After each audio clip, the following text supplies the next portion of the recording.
नमस्कार दोस्तों। आज हम बहुत दिनों के बाद आपसे मुखातिब हो रहे हैं। जैसा कि कोरोना काल में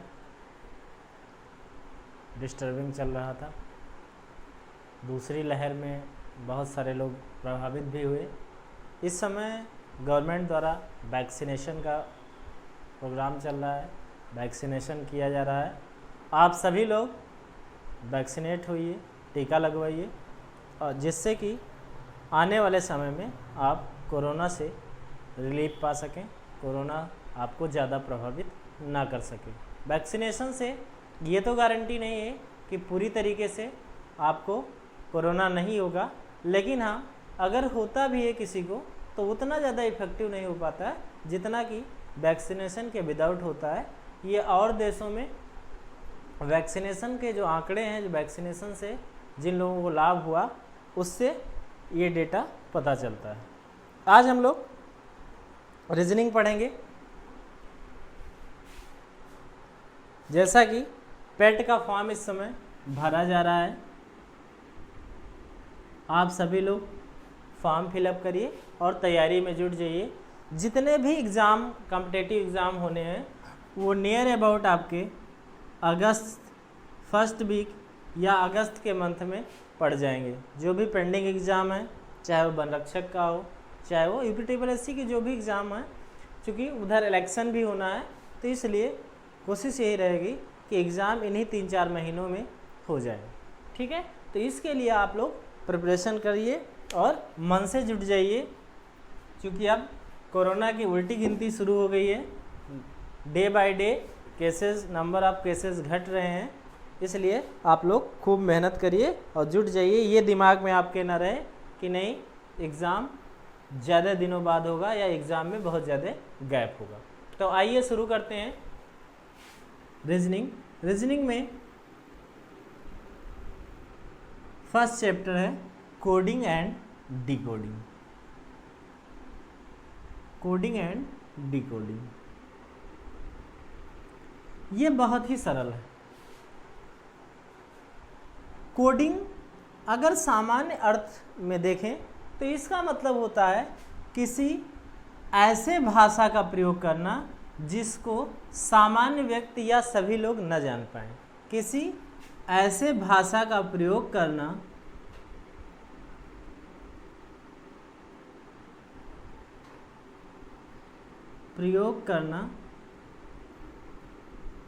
और हम ऐसा क्यों करते हैं? जिससे किसी की निजता बनी रहे।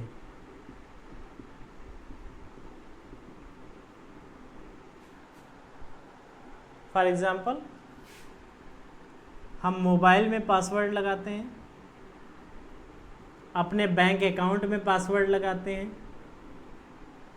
हमने कुछ ऐसे डाल दिया 1 2 3 4, या कई बार क्या होता है अक्षर डाल देते हैं RR 3 4।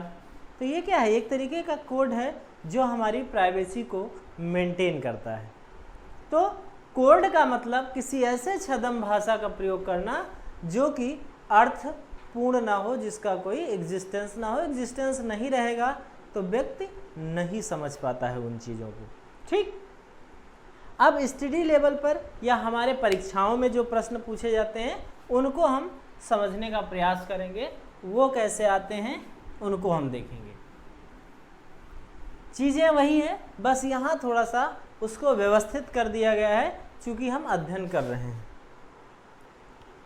तो यहाँ कोडिंग का मतलब यह होता है कि अगर इसकी हिंदी की बात करें तो इसका मतलब होता है कूट लेखन। कूट लेखन वह प्रक्रिया है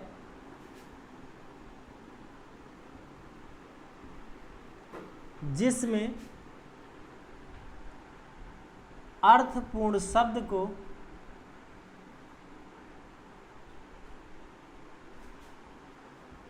अर्थहीन शब्द में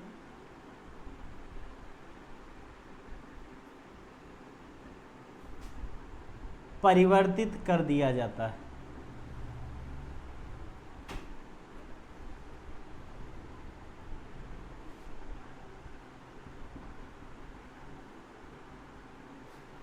कोडिंग कौन सी प्रक्रिया है? वह प्रक्रिया है जिसमें अर्थपूर्ण शब्द को अर्थहीन शब्द में परिवर्तित कर दिया जाता है। एक ऐसी प्रक्रिया जिसमें शब्द जो दिया रहेगा वह तो अर्थपूर्ण होगा, लेकिन जो हम लोग कोड करते हैं वो क्या होता है? वह अर्थहीन होता है। बात समझ में आ रही होगी? इसमें जैसे हमने एक वर्ड लिया मार्कर, तो एक शब्द हमने लिया मार्कर,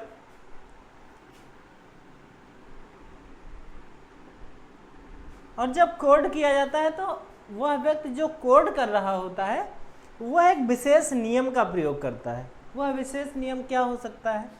हमने क्या किया, इसमें सब में एक एक बढ़ा दिया, तो m के बाद एक आएगा n, a के बाद एक आएगा b, यहाँ जब एक जोड़ेंगे तो यस, यहाँ एक जोड़ेंगे तो यल, यहाँ एक जोड़ेंगे तो यफ, और यहाँ एक जोड़ेंगे तो यस हो जाएगा। अब आप देखें कि हमने कोड क्या किया था? मार्कर को कोड किया था, और ये मार्कर क्या बन गया? NBSLFS बन गया। क्या बन गया? मार्कर क्या बन गया? NBSLFS बन गया। अब आप इसको देखेंगे तो आप जानते हैं कि मार्कर जैसी कोई वस्तु होती है जिससे बोर्ड पर हम लोग लिखते हैं, लेकिन आपसे कहा जाए कि हम NBSLFS से लिखते हैं तो आपको कुछ नहीं पता चलेगा कि भाई ये क्या होता है, पगला गया क्या टीचर? ठीक है, तो इसलिए आप देखिए ये चीज़ें जो हैं ये कोडिंग कहलाती है प्रक्रिया। विशेष नियम क्या हमने अप्लाई किया कि यहाँ पर हमने एक जोड़ दिया। ठीक, तो ये पूरा प्रोसेस क्या कहलाता है? कोडिंग कहलाता है। कोडिंग का मतलब ये हुआ कि एक ऐसी प्रक्रिया जिसमें एक विशेष नियम द्वारा किसी अर्थपूर्ण शब्द को हमने अर्थहीन शब्द में परिवर्तित कर दिया। ठीक, अब इसके कैसे क्वेश्चन आपके कॉम्पिटिटिव एग्जाम में आते हैं उसको हम लोग देखते हैं। इसमें पहला होता है अक्षर कोडिंग। ये चैप्टर बहुत ही आसान है लेकिन उतना ही कठिन है अगर इसमें थोड़ा सा ध्यान नहीं देंगे, और ऐसा कोई कॉम्पिटिटिव एग्जाम नहीं है जिसमें रीजनिंग आती हो और कोडिंग डिकोडिंग ना आता हो। मतलब आपके लगभग सभी एग्जाम में इसके प्रश्न जरूर मिलेंगे। ये आप मेरा कहना मत मानिएगा, आप कॉम्पिटिटिव एग्जाम के किसी भी पेपर को उठा के देख लीजिएगा। तो इसमें हम लोग पार्ट 1 करते हैं। पहला अक्षर कोडिंग, या इंग्लिश में कहें तो इसी को हम क्या कह सकते हैं? Letter coding. अक्षर कोडिंग में भी टाइप ए करते हैं, नियत कोडिंग। नियत कोडिंग के अंतर्गत क्या करेंगे कि जैसे ये क्वेश्चन कैसे आता है उसको हम लोग देखते हैं। क्वेश्चन आएगा कि यदि किसी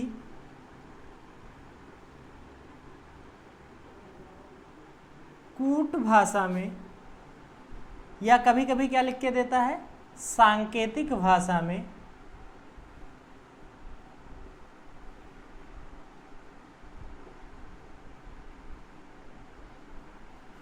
बोर्ड को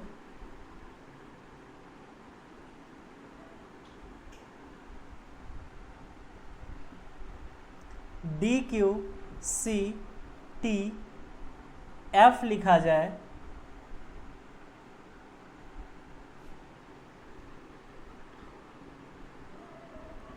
तो उसी भाषा में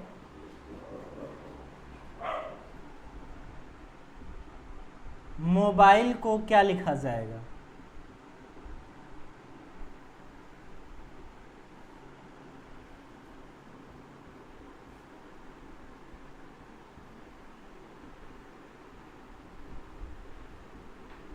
क्वेश्चन क्या पूछेगा? यदि किसी कूट या सांकेतिक भाषा में बोर्ड को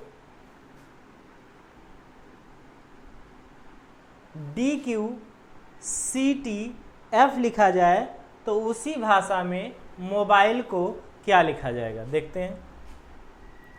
आपको कुछ नहीं करना है, ये लिखा है बोर्ड, ये लिखा है DQCT,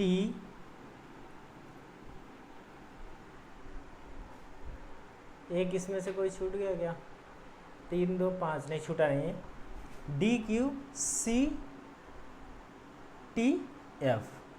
ठीक, आपको पता है B 2 पे आता है, ये 4 पे आता है, ये 15 पे आता है, ये 17 पे आता है, ये 1 पे आता है, ये 3 पे आता है, ये 18 पे आता है, ये 20 पे आता है, ये 4 पे आता है, ये 6 पे आता है।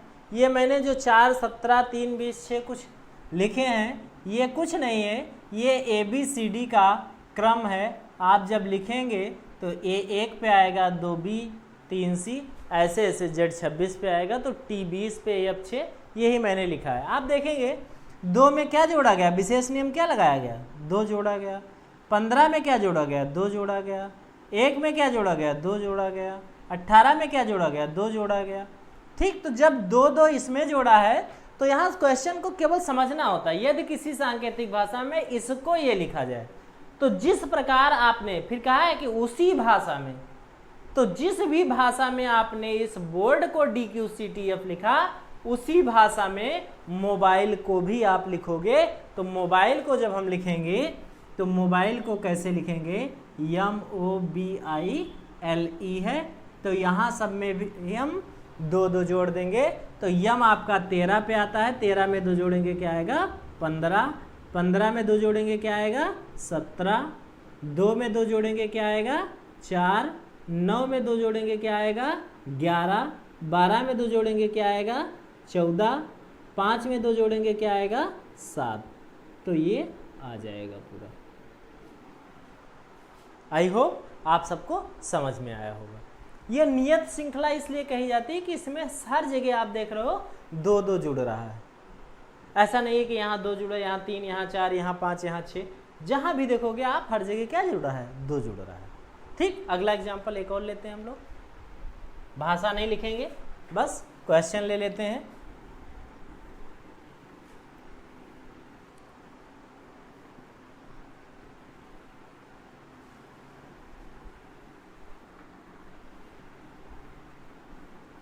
अगला क्वेश्चन है, यदि, क्वेश्चन लिख लीजिए आप लोग, यदि किसी कूट भाषा में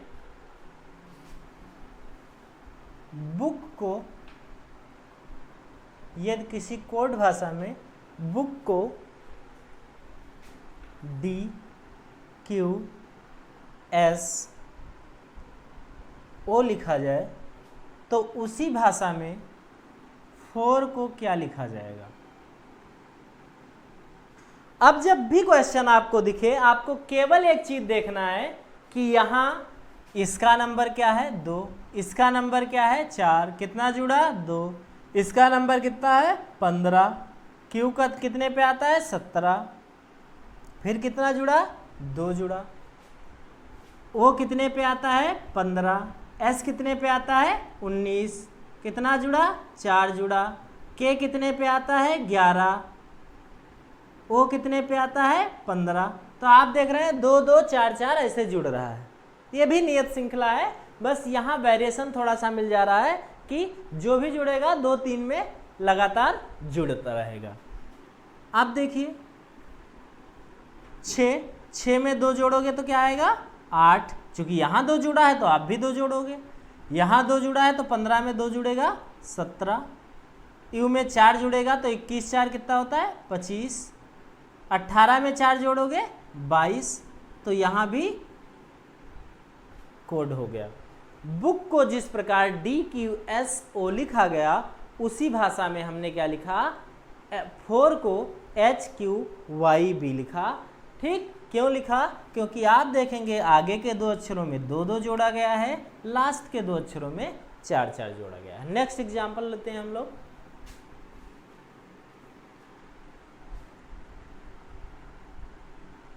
क्वेश्चन पूछेगा कि यदि किसी कूट भाषा में रीजन को, यदि किसी कूट भाषा में रीजन को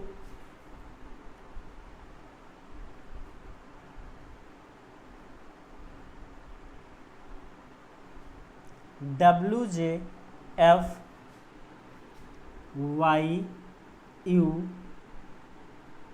लिखा जाए तो उसी भाषा में फेवर को क्या लिखा जाएगा? तो उसी भाषा में फेवर को क्या लिखा जाएगा? जैसा कि मैंने यहाँ बताया था कि आपको केवल ये देख लेना है कि RW क्यों लिखा गया। तो आप देखेंगे कि R आपका 18 पे आता है, W आपका 23 पे आता है। 18 में क्या जोड़े 23 हो जाए? 5 जोड़े। अगर यहाँ आपने 5 जोड़ा है तो यहाँ 6 में भी 5 जोड़ना है, इसका मतलब इसका कितना आएगा? 11। ऐसे यहाँ आप देख रहे हैं 5 जुड़ा है, 5 5 10 हुआ है, यहाँ भी 5 जुड़ा है तो 1 5 6 हुआ है। तो यहाँ तीनों जगह आपको 5 5 ही जोड़ना है, इसका मतलब 1 5 6 होगा। अब एक दिक्कत आ गई। दिक्कत क्या आ गई कि 22 है भी, और 22 में 5 जोड़ोगे तो 27 होगा। 27 पे तो अल्फ़ाबेट का कोई लेटर नहीं आता। तब आप क्या करते हो, जब 26 से जाता आता है तो 26 पे Z आता है और फिर से अल्फ़ाबेट रिपीट कराते हो। इसका मतलब ए आपका आप कितने पा गया? 27। तो कहीं भी जोड़ने पे 27 आ रहा है तो आप वहाँ क्या लिख सकते हैं? ए को लिख सकते हैं। इसमें आप देखेंगे S 19 पे आता है, 19 में 6 जुड़ेगा तो 25 होगा, 15 में 6 जुड़ेगा तो 21 होगा, 14 में 6 जुड़ेगा तो 20 होगा। 20 पे आपका T आता है, 21 पे आपका U आता है और 25 पे आपका Y आता है। तो यहाँ भी 6 6 जोड़ दीजिए। तो 15 6 21, 21 6 27, फिर यहाँ A लिखेंगे, 18 6 24। तो आपका ये आंसर हो गया। ये तो मैंने जुड़ने की श्रृंखला बताई। अब इसी प्रकार इसमें घटा के भी क्वेश्चन पूछा जा सकता है। आई होप ये सारी चीज़ें समझ में आई होंगी। दूसरे पार्ट में इसके हम लोग इस पर आधारित और बहुत सारे क्वेश्चंस करेंगे। आज के लिए इतना ही।